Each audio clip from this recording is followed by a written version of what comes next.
In the dusty village of Meghpur, where summer sun hung like a brass plate in the sky, and the earth cracked with longing, lived a peacock named Mayur. His feathers shimmered like temple glass, sapphire, emerald, and gold, but his eyes carried the ache of an endless wait. Every year, Mayur danced on the dry earth with an ancient yearning in his heart, calling to the skies for the rains. And every year the children giggled, the elders scoffed, and the cows barely blinked. Foolish bird. The potter would say, wiping sweat off his brow. He forgets clouds don't come just for dance.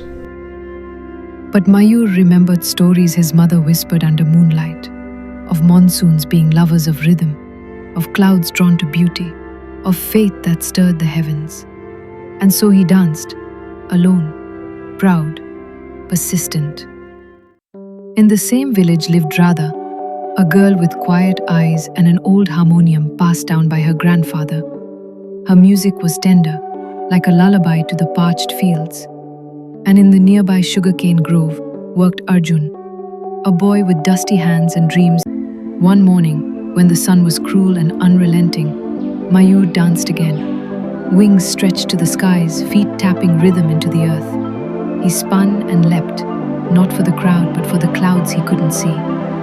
Sweat matted his feathers, but he didn't stop. Radha watched him from her window and sighed. That night she sat on her porch and played her harmonium, not for herself, not for the village, but for Mayur. A slow rag, soft like drizzle, filled the air. Arjun heard it from across the field. Drawn by the music, he walked barefoot on cracked earth until he reached her doorstep. For the first time, he sat beside her. Do you think the rains will come? She asked without looking up. They always do. He replied, voice low. Just not always when we expect them. The next day, Mayur danced again, and this time Radha played. Arjun drummed the matka beside her. Others came too, curious, uncertain. What began as one bird's longing became a rhythm that pulsed through the village. Feet tapped, hearts opened. Children twirled, old men clapped, women sang. Under a sky empty of clouds, hope took form. Then, on the fifth day, as Mayur stood breathless and Radha's fingers trembled on the keys, a soft wind rustled the neem trees. The smell came first, wet, earthy, beloved. Then a single drop, then 1,000. Rain. The village erupted with laughter and tears. Children splashed. Elders raised their arms to the heavens. Arjun pulled Radha into the open and they danced. Awkward, honest, drenched. Mayur spread his wings, now heavy with rain, and bowed. In that moment, the world shimmered.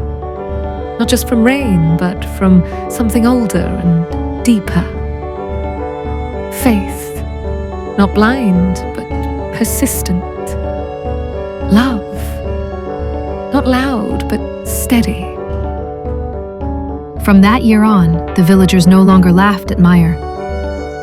When summer cracked the land again, they waited, not just for rain, but for the peacock to dance, for the music to play, and for the quiet blooming of things unseen. Moral: sometimes what the world mocks is the very thing that moves the heavens. Be like Mayur. Dance, even when the skies are empty.